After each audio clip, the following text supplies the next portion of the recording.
Oh, come on. Okay. I always wanted children, but I only have one little girl. Well, she's grown up now, but she was a happy, healthy child, and was always inquisitive, wanted to learn, wanted to know how everything operates.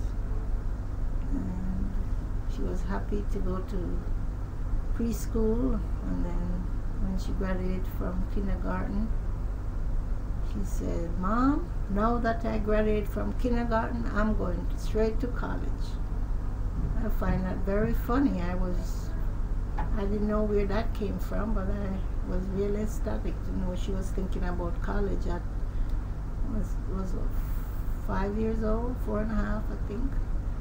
Anyway, she went to elementary school, and she did well. And in her junior year in high school, she was awarded a scholarship, and she went to college.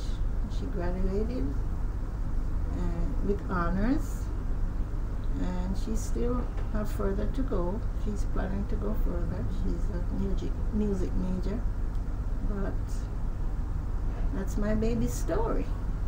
Thank you.